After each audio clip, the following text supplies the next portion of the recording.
婉，你该不会想说，今天开着千万豪车要来娶你的那个野男人，就是荣城首富陆总吧？他不是野男人，他说过今天会来娶我的。你也不撒泡尿照照自己什么德行？陆总娶的肯定是咱们村最漂亮、最年轻的姑娘，怎么可能是你这个老姑娘？你不是盼着你的野男人来吗？我倒要看看他敢不敢在陆总面前露面。我让你嘴硬，我让你做白日梦，我让你讹我们家的钱。苏浩，你个畜生！我一口饭一口饭把你拉扯大，供你读书。现在你偷了你爷爷的救命钱，还要这样对我，你就不怕遭天打雷劈吗？抓住他，别跑了！陆成渊，别跑了！霍总说了，你今天必死无疑。抓住他，老板赏100万。嘘，你是谁？你别过来！人要杀我，求你帮帮我。快进去！别出声。有没有见过一个穿黑西装的男人？没有。真没有？我一个女人家，大半夜的，哪敢留陌生男人在家？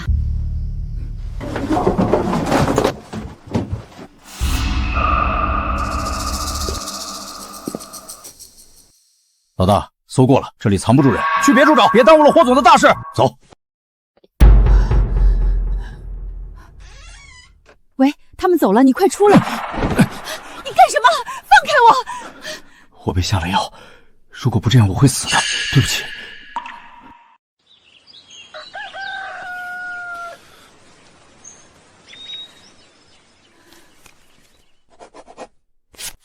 我不是你想的那种女人，拿着你的脏钱，现在就滚！我不想再见到你。你这种女人我见得多了，不过是装腔作势。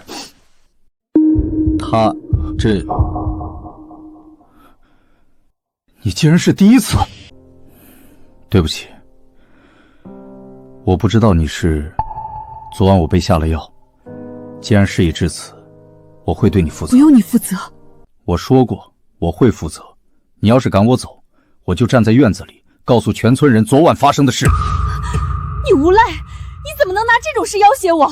你不答应，我就不走，直到你愿意接受我为止。我守了40多年的清白，一夜之间居然出了这种丑事，现在执意不肯离开，硬闹出去遭殃的只有我和我卧床的老父亲。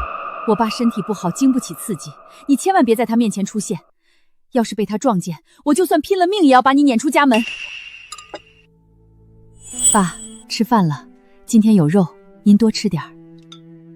婉婉，你也吃啊，别总给我一个人吃。放心吧，爸，我在厨房吃过了，您快吃，凉了就不好吃了。在荣城，那些围着我转的女人张口闭口就是名牌和跑车，为了利益尔虞我诈。可她明明自己什么都没有，却把最好的都给父亲，自己只喝米汤。世界上怎么会有这么干净纯粹的女人？灶底还剩点米汤，不嫌弃乡下粗茶淡饭的话，就过来喝点垫肚子。不嫌弃。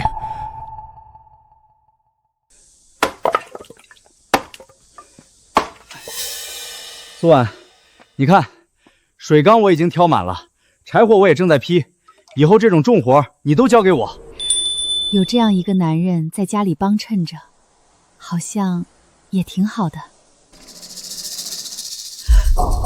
爹，您怎么出来了？不是您想的那样。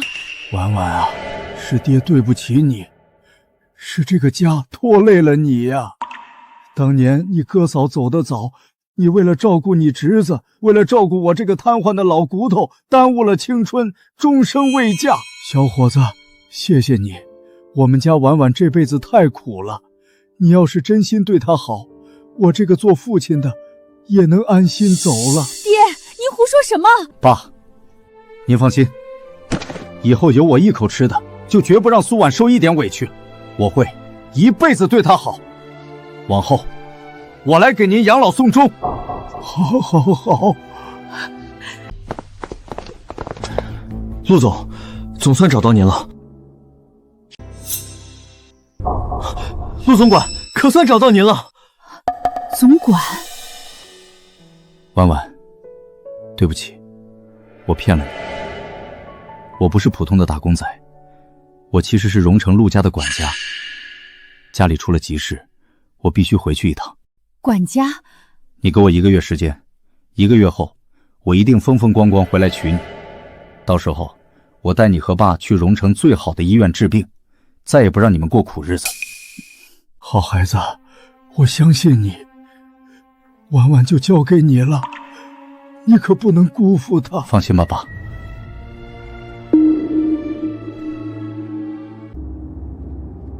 霍总那边查的怎么样了？已经掌握了他和唐叔勾结的全部证据，随时可以交给检察院。很好，立刻安排。另外，给双桥县李天侯的工厂下1000万的大订单，所有业务必须由苏浩全权对接。陆总，您这是要提携苏小姐那个不争气的侄子？苏婉太重情义，既然他把侄子当亲儿子疼，那我就给他个光宗耀祖的机会，让他以后在岳家抬得起头，少让苏婉操心。还有，预约荣城最好的骨科和康复科专家，1个月后我要接我岳父过去治病。是，我马上安排。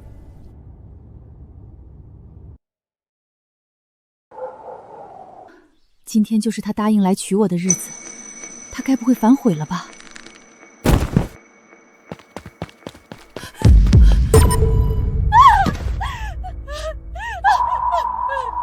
爸，你怎么样了？爸！苏婉啊，你爹这情况太严重了，必须立刻转市医院做手术。要是耽误了，轻则彻底瘫痪，重则连命都没了。你得赶紧凑钱，至少要10万块。10万，这10万块是我省吃俭用攒了整整8年的积蓄，是留给爹的救命钱。爹，我一定要救你！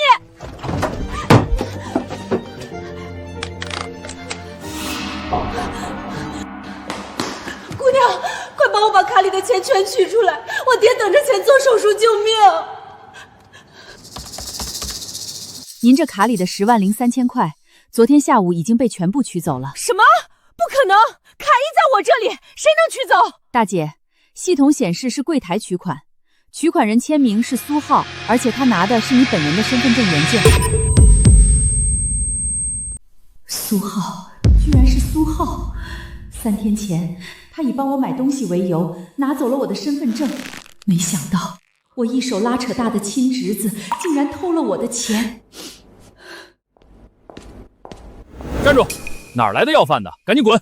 这是李老板的工厂，不是你该来的地方。我是苏浩的姑姑苏婉，我找他有急事儿，麻烦您帮我叫一下他。苏主管哪有你这样的穷亲戚？别在这儿胡说八道，赶紧走！再不走，别怪我们动手了。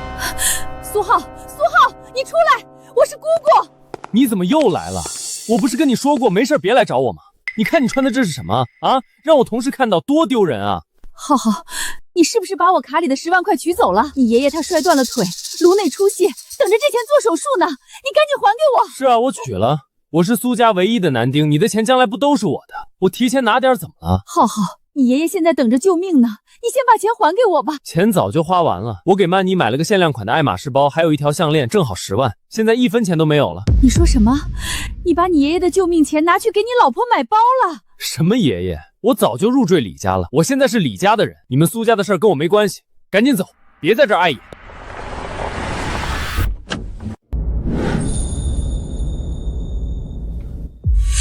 苏浩，你在干什么？大白天背着我，竟敢偷偷接济这个穷老太婆，胆子不小啊！竟敢背着我偷偷给这个老东西钱。老婆，我真没有啊，是他自己找上门来讹钱的，我1分钱都没给他。曼妮，你来了正好，你爷爷他从床上摔下来，现在还躺在卫室里等着手术费呢。你帮我劝劝浩浩，他拿走的那10万块是我攒了8年留给我爸的救命钱。谁认他是我爷爷？那是苏浩的爷爷，跟我半毛钱关系都没有。再说了，他瘫在床上动弹不得，活着也是个拖累。你怎么能这么说？还有，那10万块是我一分一分攒下来的，不是你们的。呸！什么你告？别再来缠着我们家苏浩，我们李家的钱1分都不会给你这个扫把星。曼妮，我求求你了，我爸真的快不行了，哪怕那10万算我借的都行，我可以给你打欠条，以后我给你们当牛做马都行。哎呀，我也不是不通情理的人，想拿钱也简单，你就当着这些人的面，大声说3遍我苏婉不要脸，我死皮赖脸纠缠苏浩，我是来讹钱的，再给我鞠3躬道歉，我就考虑给你1000块。这苏婉不是苏浩他姑姑吗？怎么闹成这样？谁知道呢？听说他天天来要钱，李家媳妇都烦了。你就按曼妮说的做吧，1000块够你买好几瓶药了，道个歉又不会少块肉。我好歹是你的长辈，你怎么能让我？况且那本来就是我的钱，不愿意就算了，今天你1分钱都别想拿到。这就是我含辛茹苦养大的亲侄子，现在却让我当众受辱，敢为了爹脸算什么？我苏婉不要脸，大声点，没吃饭吗？我死皮赖脸纠缠苏浩，我是来讹钱的，对不起，以后我再也不来了。我已经按你说的做了，我的钱呢？我逗你玩呢，你还真信啊？一个半截入土的老东西，也配让我花1分钱？哎，你们还记得吗？上个月我亲眼看见一个穿西装的陌生男人在他家进进出出，住了快1个月呢。对对对，我也见过，那男的看着挺体面，不知道是干什么的，难怪他最近神神秘秘的，天天往家跑。我看啊，那男的肯定是骗他钱的小白脸，不然他怎么会这么急着要钱？太不要脸了！为了养野男人，连自己亲爹的救命钱都偷出来给男人花，真是白养他这么大。不是的，不是你们想的那样，我没有养男人，那钱真的是我爸的救命钱。曼妮、苏浩，天大的好消息！荣城最顶级的千亿财阀陆氏集团刚刚亲自打来电话，要和我们签800万的大订单。妈，这是真的吗？而且陆氏集团指定了所有业务都由苏浩全权对接，我们李家要发达了！你们都发大财了，那把我的10万块钱还给我行不行？你的钱？我看你是急着拿钱去养外面那个野男人吧？40多岁了不嫁人，还偷偷在家藏男人，真是不要脸到了极点。现在要不是那个野男人跑了，你能想起我们家苏浩？晦气东西！我们家马上就要和陆总合作，飞黄腾达了！你这个不守妇道的贱货，在家养野男人还不够，居然跑到我们工厂门口来哭丧，是不是故意咒我们生意黄了？大家都听好了，这个苏婉就是个不知廉耻的东西，40多岁了不嫁人，在家偷偷养野男人，现在把亲爹的救命钱都偷去给男人花了，没钱了就跑到我们家来讹诈。以后谁再敢跟他来往，就是跟我们李家作对。我们李家的工厂永远不会录用这种人。他也太恶毒了，难怪苏浩不认他，换谁谁也不认啊！我不是你们说的这种人。大家都听见了吧？我早就和这个女人断绝关系了，她的事儿跟我一点关系都没有。以后她再来闹，直接打出去。苏浩，这个苏婉就是个定时炸弹。他这种伤风败俗的事儿，要是传到陆总耳朵里，影响了那800万的合作，我非扒了你的皮不可。老婆放心，我一会儿就把他赶得远远的。督察，您怎么亲自来了？有失远迎，有失远迎啊！老李啊，恭喜恭喜啊！陆氏集团不仅指明跟你们合作800万的大单子，我这刚接到确切消息，那位千亿首富陆总今天还要亲自带着接亲车队开进我们双桥县，迎娶住在我们这儿的总裁夫人。迎娶总裁夫人，在咱们县？可不是嘛！我这趟是特地过来吩咐你们的，一会儿首富的车队要经过这儿，你们可得把大门口给我收拾干净了，千万不要丢了我们双桥县的脸。行了，我还有急事，先走了。哎，好，督察走好。首富娶亲居然也是今天。程渊走的时候明明说也是今天回来娶我的。程渊，你会食言吗？大家都听见了吧？陆总马上就要来了，还要娶咱们村的姑娘当总裁夫人。要是让陆总看到这个不知廉耻的女人在这撒泼，败坏咱们青山村的名声，他会怎么看咱们村？就是啊，要是陆总觉得咱们青山村的女人都不守妇道，不仅会取消合作，说不定连总裁夫人都不娶了。到时候咱们全村人的脸都被他丢尽了。以后别的村的人都会说，青山村的女人都是浪荡的贱货，咱们村的姑娘以后还怎么嫁人，小伙子还怎么娶媳妇儿？是啊，这可不行。要是坏了咱们村的名声，以后谁还愿意跟咱们村结亲啊？都怪这个女人，自己不要脸，还要连累全村人。不能让她在这儿待着，把她绑起来藏好，等陆总走了再放她出来。给我把她绑起来，让她知道败坏村里名声的下场。等陆总走了，再把她赶出青山村。你们放开我！我没有败坏村里的名声，他也不是我养的男人。他说了今天会来娶我的。你就别嘴硬了，最后吃苦的只会是你。等等，他刚才说那个野男人也是今天来娶她，难道他背后的那个野男人？苏婉，你该不会想说，今天开着千万豪车要来娶你的那个野男人，就是荣城首富陆总吧？他不是野男人，他说过今天会来娶我的。你也不撒泡尿照照自己什么德行？陆总娶的肯定是咱们村最漂亮、最年轻的姑娘，怎么可能是你这个老姑娘？你不是盼着你的野男人来吗？我倒要看看他敢不敢在陆总面前露面。大家都听到了，这个女人败坏村里的名声，要是坏了大家的富贵，谁也担待不起。把她给我绑起来，严加教训，堵住她的嘴，别让她出门乱说话。我让你嘴硬，我让你做白日梦，我让你讹我们家的钱。苏浩，你个畜生！我一口饭一口饭把你拉扯大，供你读书。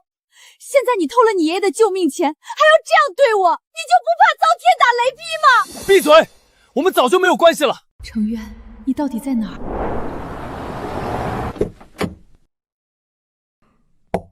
婉婉，我说到做到，我来娶你了。婉婉，苏叔，你是找苏婉吧？她一大早就去李家工厂借钱了，说是她爸摔断了腿，等着做手术。韩特助，你们在这里等我，把婉婉接回来，我直接去李家工厂，我要当着所有人的面娶婉婉做我的陆太太，顺便把2家工厂合作提示苏浩的事情一起宣布了。是，那苏浩要是看到这泼天富贵是亲大姑带来的，非得高兴的不得了。程渊，你真的食言了吗？来了，陆总来了，快都站好，别给陆总留下坏印象。快，把他拖到后面的杂物间锁起来，别让陆总看见他。是程渊来了，程渊救我！婉婉，放开我！老实点，再乱动打断你的腿。这下看他还怎么闹，等陆总走了再放他出来。程渊，你真的来娶我了，你果然没有骗我。您就是荣城最顶级的千亿首富，陆氏集团的总裁陆总吗？我是陆程渊。天哪，这就是荣城首富陆程渊，比电视上还帅。也不知道陆总的夫人到底是谁，命也太好了。陆总，您可算来了，我们全家都盼着您呢。陆总，您一路辛苦了，我们把工厂里里外外都收拾干净了，就等您视察。我的夫人怎么不在？总裁夫人，我们这些乡下大老粗真不知道总裁夫人是谁，正等着您亲自揭晓呢。对，我们还在猜是哪家的千金小姐呢，肯定是天仙一样的人物。这群人估计到现在还不知道，苏浩的亲姑姑苏婉就是我陆程渊要风风光光娶过门的千亿总裁夫人。婉婉应该是还没到，等她到了再给大家一个惊喜。没事儿，那我就等一等她。今天是个好日子，我们先把这800万的投资合同签了，正好喜上加喜。不对啊，这陆总怎么看着这么眼熟？这跟苏婉家那个住了1个月天天挑水劈柴的小白脸一模一样啊！闭嘴！再在这胡说八道冲撞贵客，老子当场废了你！小白脸，苏婉家，刚才那人说的话是什么意思？这血是怎么回事？陆总您别误会，这是厂里2条得了狂犬病的疯狗打架留下的，刚刚已经被乱棍打跑了，绝对没有脏了陆总的眼。对，那疯狗可凶了，差点咬到人。为什么一到这儿，我的心跳就快得不正常？疯狗的血气，可这血为什么让我感觉这么不安？你吃饱了撑的，在这里乱放什么狗屁？你刚说谁是小白脸？那可是荣城身价千亿的首富陆总，他会看上苏婉那个不守妇道的穷酸老女人？我绝对没有看错，那陆总就是天天在苏婉家劈柴挑水的小白脸。上个月我天天路过苏婉家菜地，天天看到他穿着破衣服在院子里挑水，他化成灰我也认得。妈，你怎么了？如果陆总就是那个小白脸，而被我们羞辱过，正关在仓库里的苏婉，竟然就是千亿总裁夫人。那里是什么声音？完了，全完了！她就是那个小白脸，仓库里关着的苏婉真的是总裁夫人。天阔，大祸临头了！刚才那个工人说，陆总就是苏婉在家里养着天天劈柴挑水的小白脸，那关在里面的就是总裁夫人呢。我们羞辱了总裁夫人，还把她关在仓库里，这要是被陆总知道了，我们全家都得完蛋。两位在聊什么呢？我刚刚听到你们仓库里面有动静，这是怎么回事？陆总请留步。刚才村口那边放哨的保安传来消息，说瞅见一位穿白裙子的尊贵女士往咱们工厂这边过来了，那肯定就是总裁夫人啊！要不咱们全体现在去村口敲锣打鼓迎迎夫人。看来婉婉是等我等着急了，特意去村口等我。那我们快去吧。程渊，别信他们的，我在这里。那仓库里到底有什么？里面发出的到底是什么声音？是风啊，陆总！今儿这天刮大风，肯定是风吹倒了仓库里的破桶。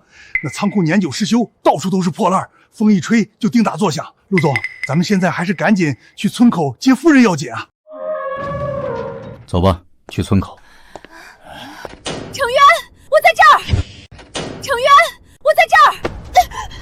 还敢往外窜！我看你这次还怎么跑出去！哎呀，陆总，我们赶紧出发吧，别让总裁夫人久等了。你留在这里，如果我夫人先来了这里，你记得好好接待。陆总，怎么样？接到总裁夫人了吗？村口空无一人，压根儿没有穿白裙的女子。哎呀，那肯定是保安看错了，说不定总裁夫人走了别的路。从刚才开始，你们就一直拦我进仓库，还拿我夫人在村口的假话糊弄我。我要进去看看这仓库里到底有什么猫腻。陆总使不得，里面又脏又乱，还有老鼠、蟑螂，别脏了您的衣服。让开！陆总，里面什么都没有，真的。你们继续拦，我就立马取消对你们的投资。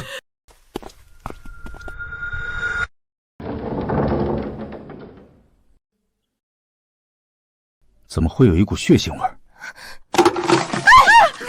陆总，快出去！这农药有毒，别熏着您了。这仓库我必须进去，你们一再阻拦，我便非要进去把那个竹筐掀开看看。此事事关本次投资考察，谁再阻拦，就是心里有鬼。对不起，陆总，脚下一不留神踩滑了，都怪我走路不长眼睛。陆总，您快擦擦，穿着湿衣服容易感冒。办公室里有新的西装，您快去换吧。等您换完衣服再来查看也不迟啊。是啊，陆总，您先去办公室换身干净的衣服，不然着凉了就不好了。是故意的，先是谎称我的夫人在村口骗我白跑一趟，再故意打翻农药逼我离场，现在又故意泼水弄脏我的衣服，想方设法拖延。陆总，苏浩这孩子年纪小，毛手毛脚的，难免出错。陆总别跟小贝置气，要不咱们……完了，这次真完了。陆总，那边又脏又乱，全是废弃破烂，真不值得您费心过去。我们句句属实，您非要进去沾一身灰，我们心里实在过意不去。要不您先消消气，过段时间我们收拾干净，随便您搜查。对，让我们先收拾干净吧。接连撒谎阻挠，里面一定有猫腻，全都给我滚开！陆总，您不能过去啊！野猫，只是野猫。陆总，您刚才听到的动静，原来是仓库里的野猫。仓库常年漏风，常有流浪猫狗钻进去藏身。我就说呢，难怪时不时这里面就有响动，原来是这野猫折腾。原来是小动物闹出的动静，看来是我太多心了。您看，真相摆在眼前，是您多虑了。咱们还是安心等候总裁夫人到场吧。我真是疯了，居然会以为婉婉在里面。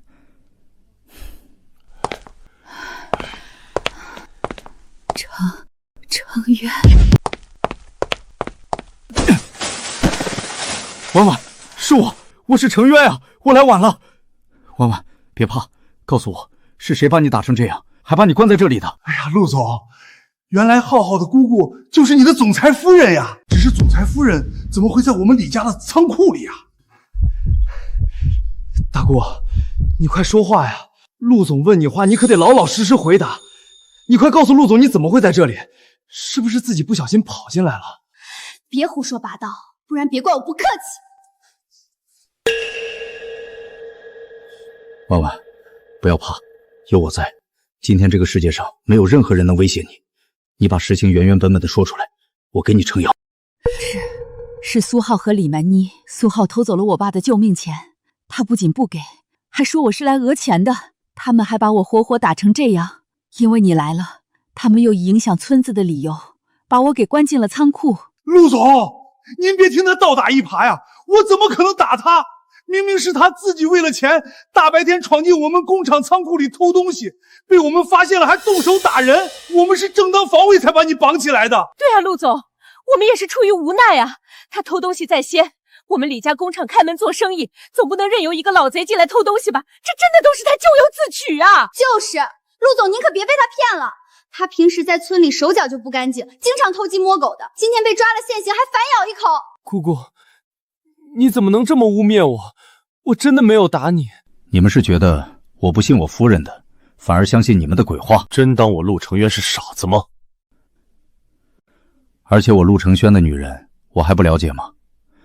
她是我见过最纯粹、最干净的女人。她宁愿自己喝米汤，也要给她父亲吃肉。你们告诉我，这样的人他会偷东西？我岳父躺在卫生室等着救命钱，你们不仅不帮忙，还把上门要钱的苏婉打成这样，关在仓库里等死。你们李家真是好得很。不可能，这绝对不可能！何苏婉在村里住了大半个月，天天穿着破衣烂索劈柴挑水的小白脸，怎么一眨眼就成了执掌全荣城生死的千亿首富陆总？苏婉这个穷酸老女人，凭什么能当上总裁夫人？不对，这不对劲儿。如果她真的是首富陆总，上个月怎么会心甘情愿待在那个破院子里吃糠咽菜？哪个大老板出门不带保镖，还天天自己跑去挑水？假的！你们别被他吓到了，他根本不是什么陆总。真正的首富是什么身份？那出门都是前呼后拥、身家千亿的大人物，怎么可能会看上苏婉这个老女人？他说的好像有点道理啊。对呀，我怎么没有想到，真正的总裁怎么可能一个人来这里还不带保镖？看来他根本就是假冒的。对，他就是我姑姑找来的骗子，想合伙骗我们家的800万投资。刚才那个人肯定是他们的托，故意说他长得像那个小白脸，就是为了演一场戏给我们看。原来你就是个彻头彻尾的骗子！苏婉，你这个贱货，居然联合外人来骗我们家的钱，你还要不要脸？首富娶农村妇女，这差距也太大了吧？现实里怎么可能有这种事儿？而且他刚才确实只有一个人，连个保镖都没有，说不定真的是骗子。唉，苏婉这女人平时装的挺老实，没想到心思这么歹毒，居然找了个骗子过来讹自己的亲侄子，真是为了钱不知廉耻。不是的，他是不是首富我不清楚，但我真的没有故意雇人来骗你们钱。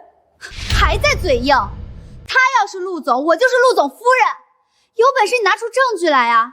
拿不出证据，你们两个就是骗子。证据我有的是，不过我倒想看看你们今天能闹到什么地步。大家一起上，把这2个骗子抓起来，送到派出所去，不能让他们骗了我们的钱。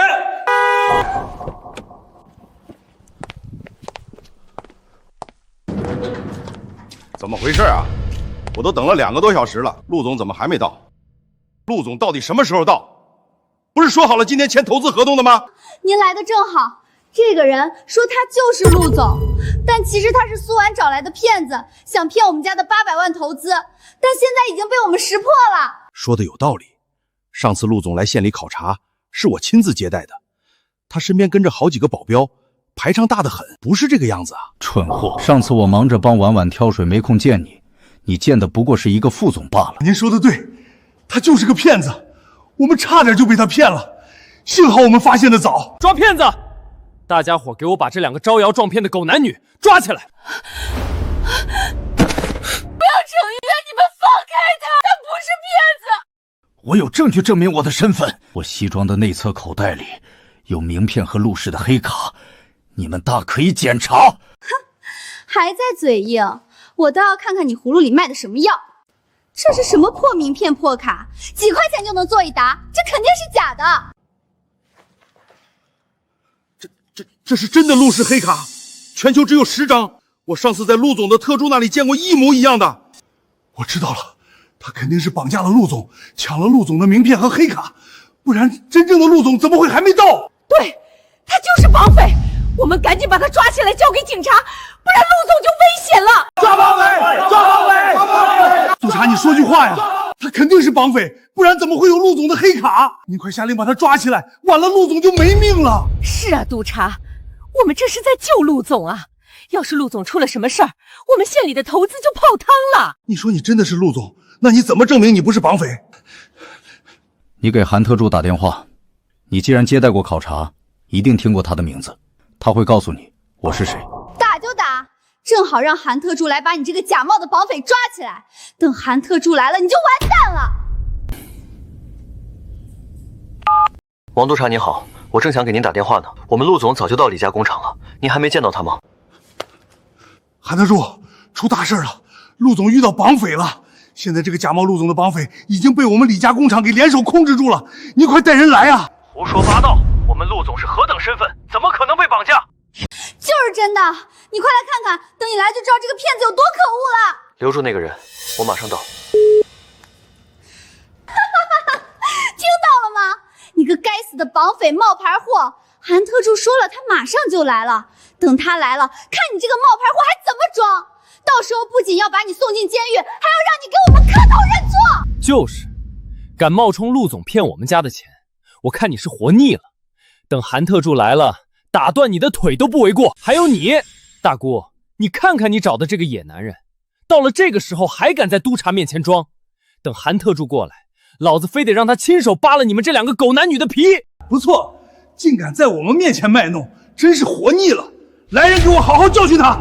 睁开你的狗眼，看看清楚，今天你要是敢动我一根汗毛，我保证，不仅是李家，乃至今天所有动过手的人，全要付出代价！你主任，苏浩，你这个畜生，你住手啊！大姑，心疼了，我还就打你男人了，怎么了？你个骗子还敢威胁我！今天我就替陆总好好教训教训你！敢绑架陆总，还敢骗我们家的钱！今天不把你打个半死，难消我心头之恨！他真的是陆成云！闭嘴，否则我连你一起打！你们今天打在我身上的每一下，我都会千倍百倍的还给你们！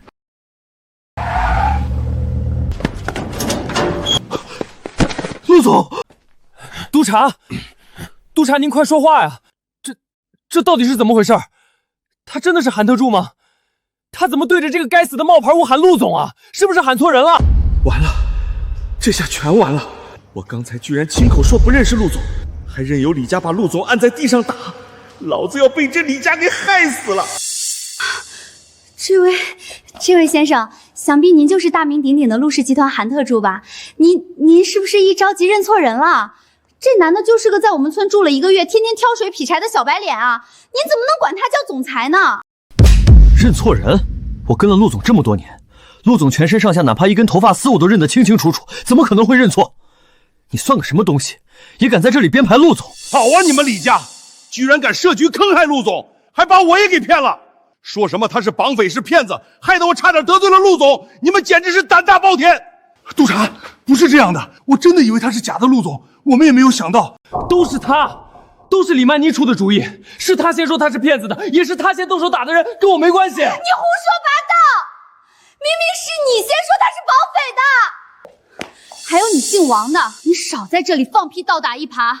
刚才明明是你自己说不认识陆总，说他没有保镖没有排场的，现在出了事，你想把责任全推到我们李家头上，你做梦！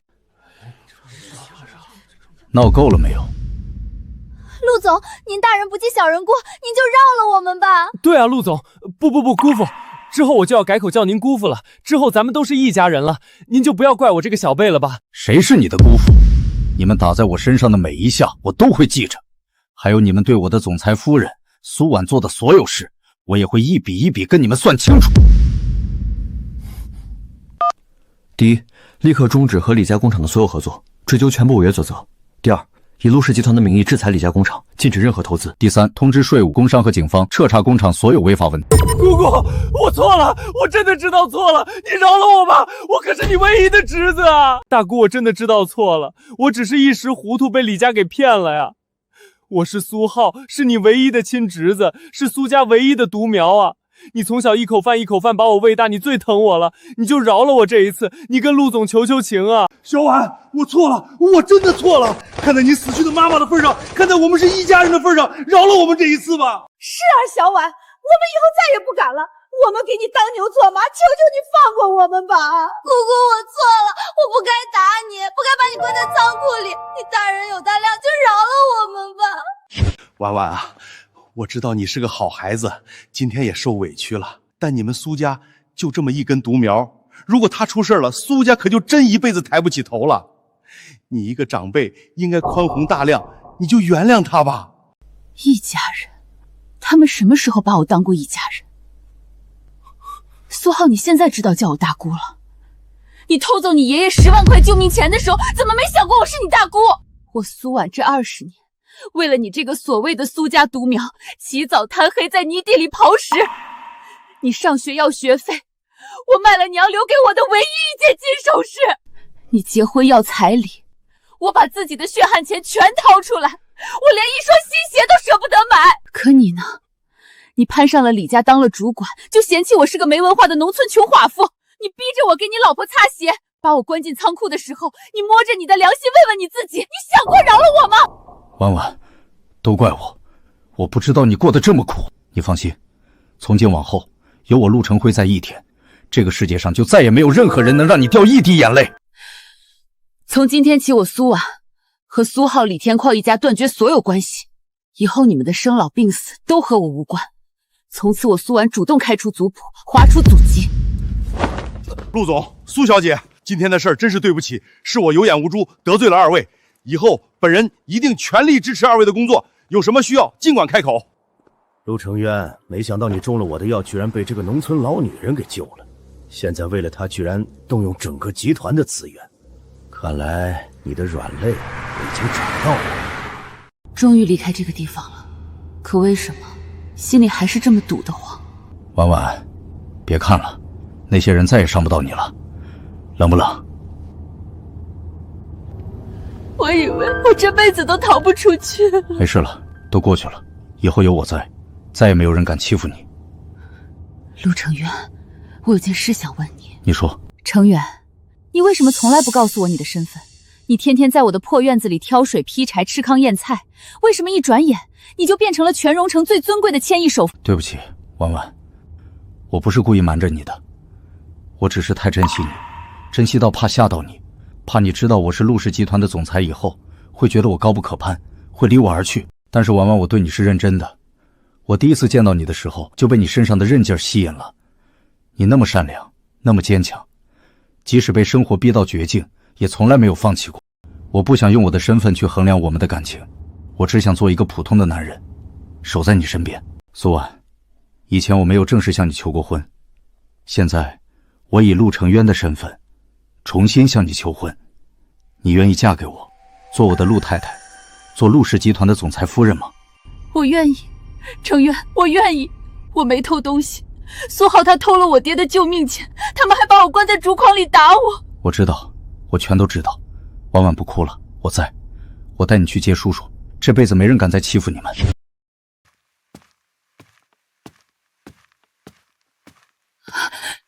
爸，我来接你了。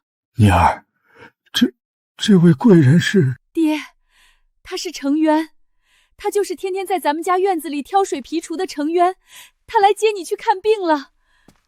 爸，我们去城里最好的医院，你的病很快就会好的。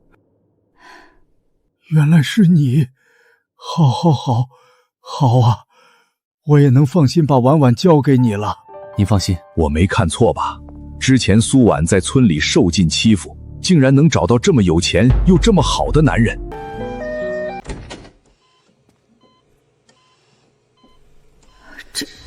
这真的是病房吗？我以前连普通病房都住不起，爸爸竟然能住在这里。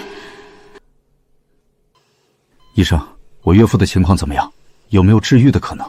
陆总，苏先生是因为长期营养不良导致的钙质流失，所以这次摔倒才会这么严重。我们会安排最好的医疗团队给他做全面检查，制定个性化的治疗方案。只要积极配合治疗，恢复到生活自理是有可能的。好，费用不是问题，用最好的药，最好的设备，我只要他能好起来。成渊这个样子真像总裁，只是我这浑身的破衣服真的配得上他吗？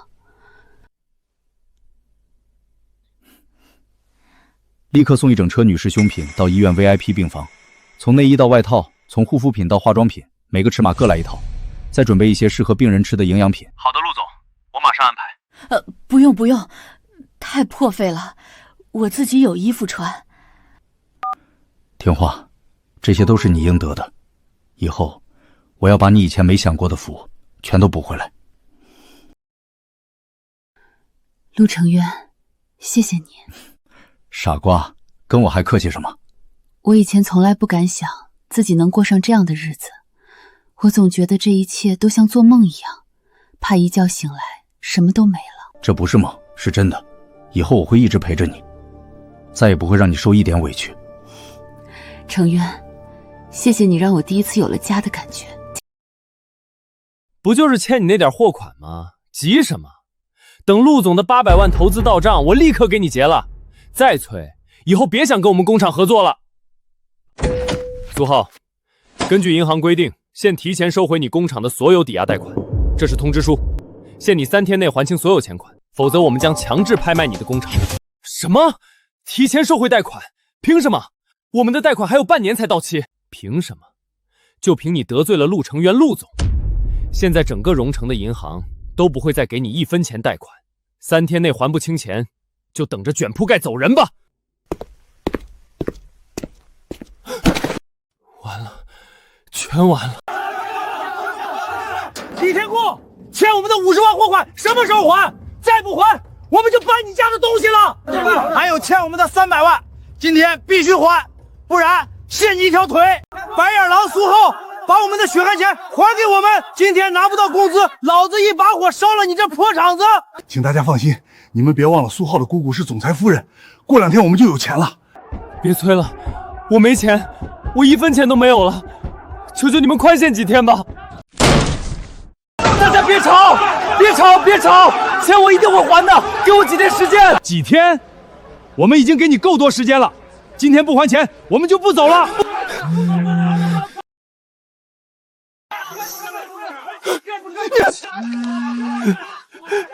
怎么办？我该怎么办？苏浩，你个没用的东西，快点想办法！都是你当初非要打苏婉，现在好了，工厂要没了，我们全家都要喝西北风了。我当初要是把那10万块钱还给他就好了，我当初要是把钱给大姑就好了。如果我给了，我现在就是千亿首富的亲侄子了，我真该死啊！哭什么哭？哭能解决问题吗？现在赶紧想办法把工厂卖了，能卖多少是多少，然后我们跑路。卖工厂，谁会买啊？所有人都知道我们得罪了陆承轩，谁买谁倒霉。我问了好几个老板，他们一听说这是李家的工厂，立刻就挂了电话。那我们怎么办？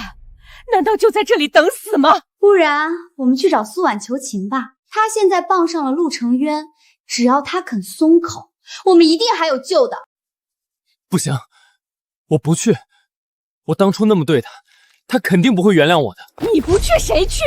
你是苏家唯一的根，他就算再恨我们，也不会见死不救的。婉婉，爸对不起你，让你受了这么多苦。爸，别说这些了，只要你能好起来，我受再多苦都值得。爸，今天感觉怎么样？好多了，谢谢你啊，小陆。爸，您还跟我客气什么？我现在是婉婉的丈夫，照顾你是应该的。陆总，好消息，苏恒冲，苏先生的恢复情况比我们预想的要好很多，再过1个星期就可以开始做康复训练了。真的吗，医生？太谢谢你了。太好了。小陆，我把婉婉交给你了。我这副老骨头死不足惜，但你一定要替我这死去的婆娘好好对婉婉啊。爸，放心，我这辈子都会护着她，绝不会让她再受一点委屈。这个男人，他是执掌荣城生死、身价1000亿的首富啊！为了我这个农村女人，他竟然能做到这一步。欢迎夫人回家。这是你家？是我们家，以后这里就是你的家了。城院这地方太贵气了，我一个乡下泥腿子，我连往哪儿落脚都不知道，我住在这里不合适。都给我听好了，站在我身边的这位是苏婉，是我陆成芳明媒正娶唯一的陆太太。以后在这个家里，夫人的命令就是最高旨意，谁要是敢在眼神里露出一丝怠慢，立刻滚出荣城。别怕，婉婉，以后这就是我们的房间。我知道你不喜欢荣城那些繁复奢侈的花哨东西，这里所有的一切都是我严格按照你的喜好亲手准备的。承渊，我不配，我一个40多岁、大字不识几个的农村穷寡妇，坐在这儿像个要饭的。程元别，我这手太粗了，不好看。婉婉，你听着，你手上的痕迹，是你一个人在烂泥地里起早贪黑，养活侄子，伺候瘫痪父亲20年的勋章。没有这双手，就没有撑起那个家的苏婉。这是你勤劳的证明，是我陆成渊这辈子见过最美、最干净的手。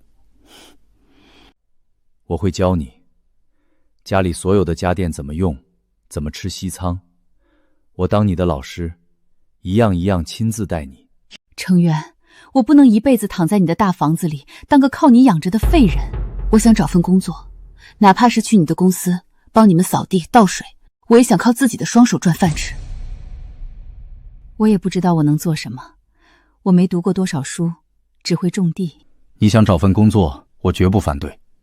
你可以先去我的公司实习，想学什么都可以，我亲自教你。我给你安排一个最轻松的职位，让你慢慢适应职场生活。真的吗？太好了！我去接个电话。什么事儿？说。陆总，李家那边出事了。按照您的吩咐，我们启动了全面制裁和资金清算。现在工厂已经全面停工，几十名工人正在集体讨薪。知道了，这是他们应得的下场。还有，苏浩好像在到处打听您的消息，似乎在想办法找苏小姐求情。盯着他，这件事情封锁所有消息，暂时一个字都不准让夫人知道。陆总，您这是……滚出来！还钱！还钱！都是你当初非要打苏婉，现在好了，工厂要没了，我们全家都要喝西北风了。还有你这个惹祸精！要不是你把苏婉关在仓库里，能把陆成鸟惹毛吗？我半辈子的心血全毁在你们手里了。当初是谁说要给苏婉点颜色看看的？是谁说陆成池就是个小白脸的？你个废物！你倒是出去把那些穷鬼赶走啊！今天不把血汗钱还给我们，老子当场废了你！万亩农业基地加工厂，陆成渊要建加工厂，我们不就有一个现成的工厂吗？你疯了！我们的工厂都快被银行收走了。疯？我清醒得很。苏婉不是心软吗？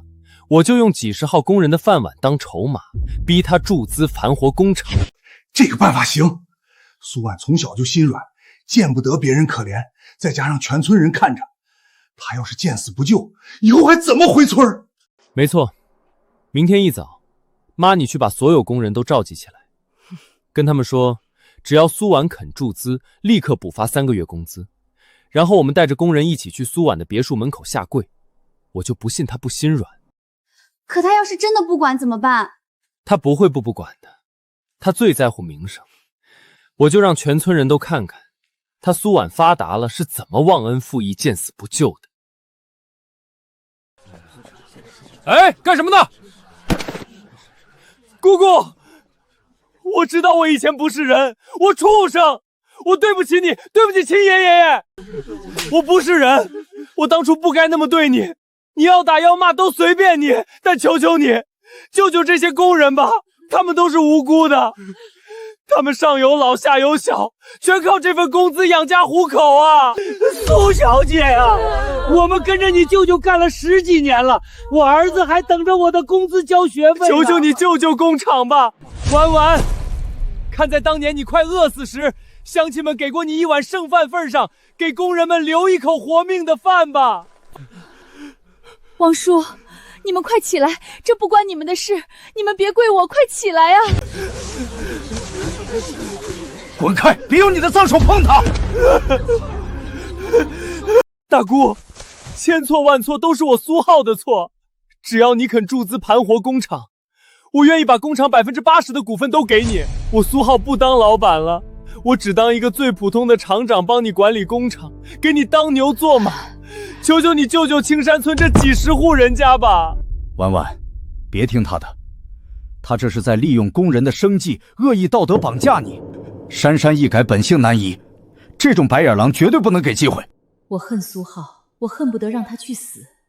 可是那些工人确实是无辜的，如果因为我们两家的恩怨，让全村几十个家庭跟着断了生计，我这辈子良心怎么过得去？程渊，我知道他是畜生，可这些工人真的很可怜，我想再给他，也是给工厂最后一次机会。我可以给这些工人安排工作，让他们去我的农业基地上班，但工厂绝对不能救。苏浩这种人，给了他机会，他只会变本加厉。不行，这些工人都是青山村的村民，对青山村有感情，而且农业基地离村子太远，他们不方便。陆程渊，就给他们最后一次机会吧。如果他这次真的改好了，也算积德了。陆总，夫人，按照夫人的意思，协议已经拟好了。苏婉夫人占李家工厂80%的绝对股份，苏浩降职为普通厂长，仅负责日常生产管理。但是把最关键的一条加上去，工厂所有的财务、公章、账目必须由我陆氏集团全权统一管理。苏浩那畜生要是敢碰1分钱，直接送他去坐牢。程长，对不起。婉婉，我答应你注资500万，不是因为苏浩，而是因为你。但我必须防着他。这份协议是给他的最后一次机会，他若再敢作妖，我亲手送他上断头台。陆总，查到了，苏浩带着几十名工人跪在陆程渊的别墅门口，求苏婉注资盘活李家工厂。苏婉什么反应？苏婉看起来很动摇，陆程渊坚决反对，但估计最后还是会妥协。好，太好了！这个愚蠢的农村人果然是他的弱点。陆程渊现在还没查到上个月给他下毒和买凶坠杀的幕后黑手是我，他现在所有的注意力全在这个老女人身上。继续盯着他，我倒要看看陆程渊为了这个女人能付出多大的代价。等他们把工厂反火，我们再动手，给他们一个大大的惊喜。明白，陆总，我会派人24小时盯着他们的一举一动。陆程渊，你等着，属于我的东西，我会一点一点全部拿回来。根据双方协商的结果，陆总注资500万盘活李家工厂。注资完成后，陆总和苏婉共同持有工厂80%的股份，苏浩先生持有20%的股份，任厂长负责日常管理，工厂所有财务由陆总派来的会计统一管理，重大决策必须经过陆总同意。谢谢姑姑，谢谢陆总，你们真是我的再生父母，我一定好好管理工厂，绝不辜负你们的信任。我要把工厂做大做强，报答你们的救命之恩。是啊，谢谢婉婉，谢谢陆总，我们以后一定好好干，把工厂做大做强，报答你们的恩情。希望你说到做到，好好干活，重新做人。姑姑你放心，我要是再敢做坏事，你就把我赶出工厂，我绝无怨言。我们回去吧。苏婉就没见识的农村穷寡妇，随便用几个青山村的穷鬼哭一哭，他果然像个傻子一样上当了，500万到手了。我就说他心软吧，现在工厂虽然名分上归他占大股，但实际管厂的还是我们。还是苏浩你厉害，略施小计就把苏婉骗得团团转。可是这上面写着，所有财务和账目都要由陆成威派来的那个老会计统一管理，我们怎么拿钱？财务那个老头子，一个外来的老家伙，在这双桥县的1亩3分地上，老子当了半辈子地头蛇，有的是办法糊弄他。等工厂重新开工，财务运转起来，苏浩，你就给老子把里面的钱，还有那500万公款，偷偷全部掏空，把资产秘密转卖。等钱捞够了，老子直接带着你们远走高飞，到时候苏婉和陆成月只能干瞪眼。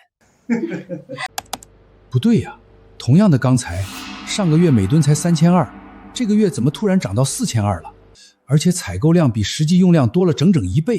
陆总特意交代过，李家这几个人手脚不干净，看来他们刚拿到500万的投资没几天，就已经按耐不住，开始挪用了。老东西，这个月的工资表做好了没有？工人们都在催了。苏厂长，这乡下工厂的旧账实在是太杂了，我这老眼昏花的看得慢，不过大体上没什么问题，过2天就能汇总好。磨磨蹭蹭的，耽误了我们去逛街，有你好果子吃。以后这些小事不用这么较真，差不多就行了。我告诉你，在这个厂里，我说了算。那是自然，那是自然。不该看的别看，不该问的别问，老老实实干活，少不了你的好处。要是敢多嘴，小心我让你滚出双桥县。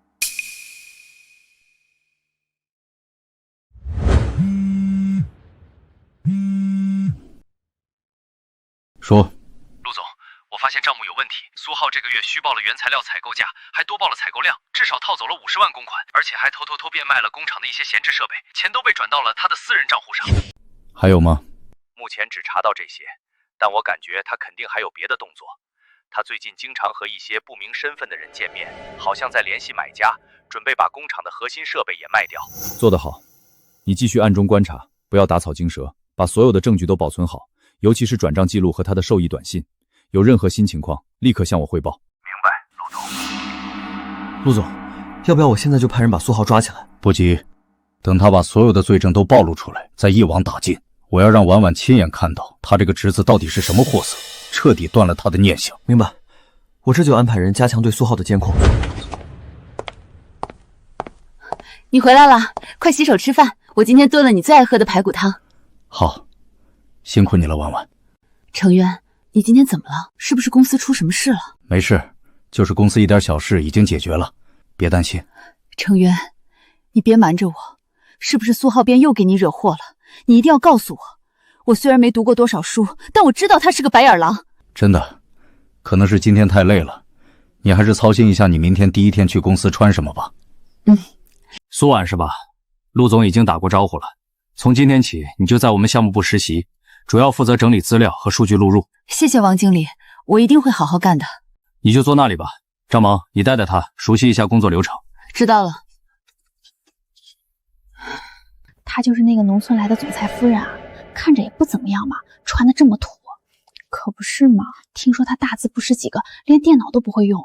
要不是嫁给了陆总，这辈子都进不了陆氏集团的大门，走了狗屎运呗。不过我看她也待不长，咱们相机部都是高学历的人才，她一个学历低、出身差的农村妇女能干什么？你们看不起我没关系，我一定会用实际行动证明，我要靠自己的双手赚饭吃，绝对不能在这个地方给他丢人。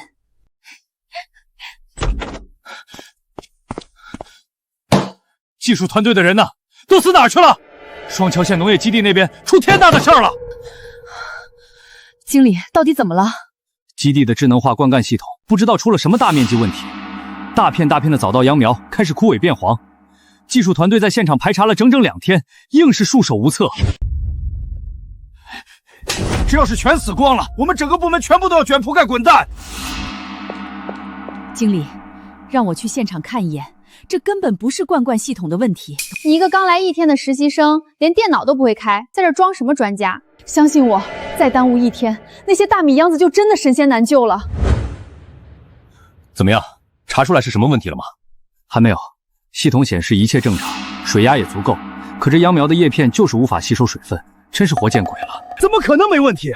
再查不出来，这上千亩庄稼就全完了，公司损失几千万不说，还会影响我们和当地政府的合作。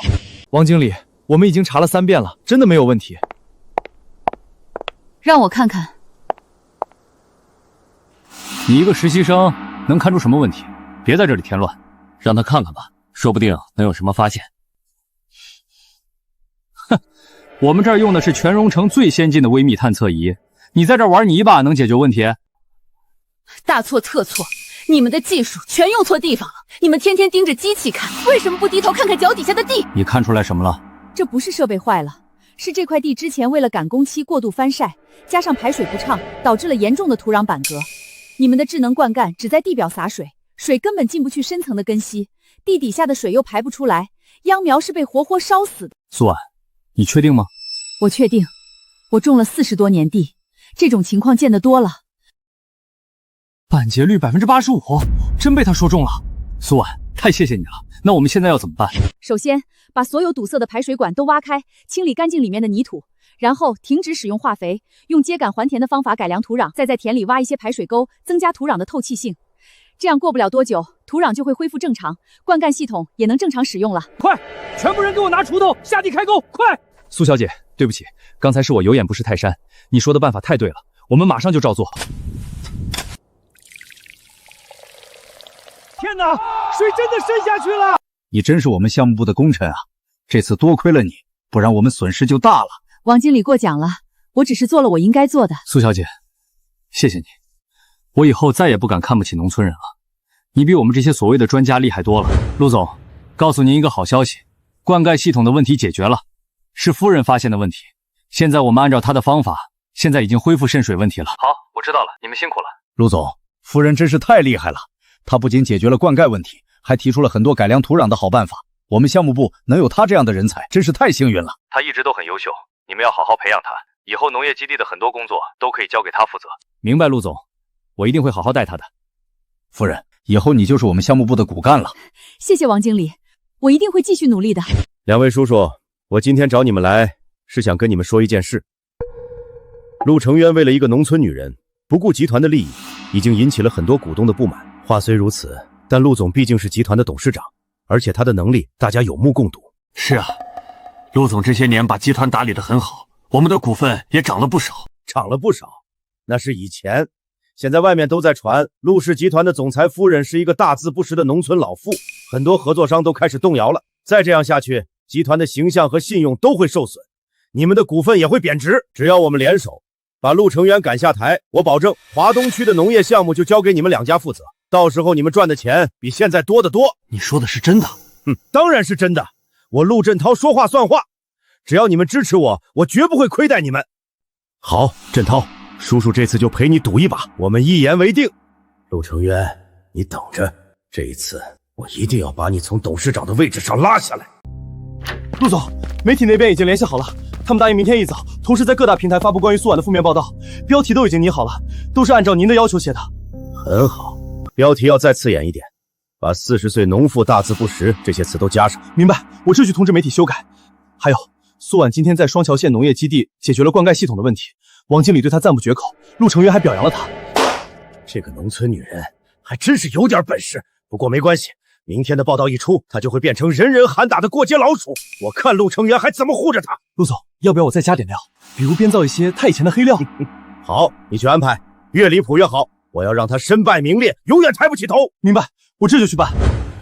苏叔叔做得很好，再走2步，坚持住。好。哎，你听说了吗？他的女儿苏婉就是陆总的夫人啊，就是那个千亿首富陆成月。真的假的？我一直以为苏小姐就是个普通的农村妇女呢。她人那么好，对她爸爸也孝顺，没想到竟然是总裁夫人。是啊，苏小姐人是真好，可惜啊，以前受了太多苦了。我听青山村来的护工说，上个月苏小姐被她亲侄子和侄媳妇打得可惨了，还被关在仓库里，差点没命了。什么？还有这种事儿？可不是嘛。他侄子偷了他爸爸的10万块救命钱给媳妇儿买包，苏小姐去要钱，不仅被打，还当着全村人的面羞辱她。要不是陆总及时赶到，苏小姐恐怕就……苏叔叔，您怎么了？是不是哪里不舒服？没事，我累了，想回病房休息。我的婉婉在老家受了这么大的罪，到城里来却连一个字都不跟爹说，不能让婉婉知道我听说了这件事，她已经够苦了。我不能再让他为我担心。爸，今天感觉怎么样？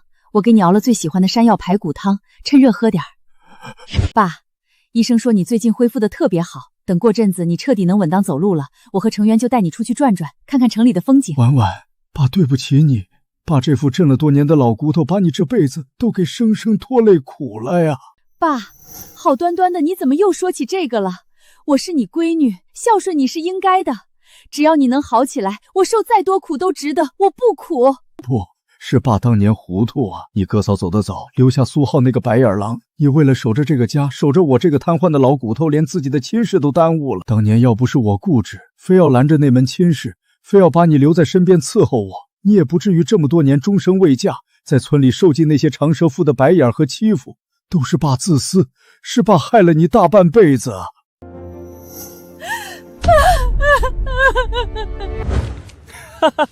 又到手50万，陆成游那个傻子还真以为我们会好好经营工厂。还是我老公厉害，略施小计就把他们耍得团团转。等我们把这500万都捞够了，就去三亚买海景房，再也不回这个破地方了。别急，慢慢来。那个老会计好糊弄得很，我已经教你怎么伪造报销单了。下个月再多报点原材料采购，再把那2条旧生产线也卖掉，又能捞个180万。还是爸你厉害，等钱捞够了，我们就带着钱远走高飞，去国外过好日子。到时候苏婉和陆成业就算发现了，也找不到我们。可是万一那个老会计发现了怎么办？他毕竟是陆成行派来的人。发现了又怎么样？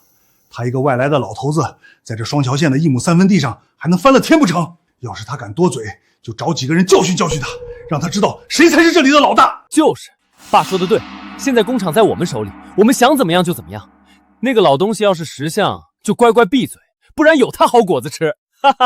陆总，这是最新的资金流向记录。苏浩在过去1个月里，通过虚报原材料采购、变卖工厂设备等方式，一共套走了230万公款。所有的转账记录都在这里，收款人都是他的私人账户。还有吗？还有，我们查到李天谷最近一直在联系外地的买家，准备把工厂的2条核心生产线卖掉，报价300万。他们约定了下周3交易。一群不知死活的东西，我给他们机会，他们竟然敢这么肆无忌惮掏空工厂。陆总，要不要现在就动手？再晚一点，他们可能就把钱转走跑路了。不急，等他们把生产线卖掉，人赃并获的时候再动手。明白，陆总，我会继续盯着他们，确保所有证据都收集完整。还有，陆振涛那边最近有什么动静？陆振涛最近一直在和董事会的几个老股东秘密会面，好像在策划什么，而且他还联系了很多媒体，不知道想干什么。我知道了，你派人盯紧他，有任何风吹草动立刻向我汇报。明白，陆总。苏浩，苏浩、李天阔，你们的好日子到头了。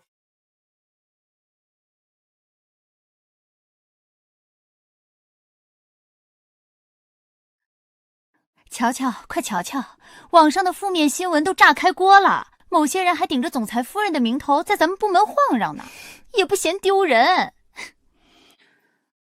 哎呀，你小点声，人家大字不识几个，能嫁进陆家，还不知道用了什么下三滥的手段。你看网上这标题，首富迎娶40岁楼农妇，陆氏总裁夫人大字不识，真是把咱们集团的脸都丢光了。不，我不能在这里哭。我是程万梅正娶的妻子，我没有做小偷，也没有不守妇道。网上的新闻全是假的，我绝对不能在公司给程渊添乱。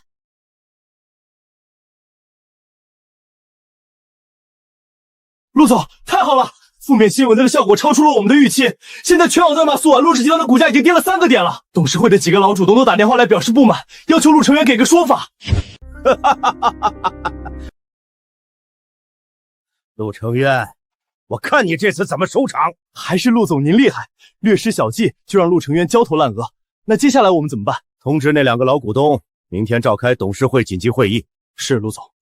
在会上，我们就以陆成渊的私人婚姻损害集团利益为由，逼他交出总裁职权，移交给家族委员会管理。可是陆总，陆成渊手里还有大部分股份，要是他不同意怎么办？哼，不同意由不得他。现在股价暴跌，股东们都对他不满，只要我们联合起来，再加上媒体的压力，他就算不同意也得同意。明白，陆总，我这就去通知那2个股东，让他们明天在董事会上发难。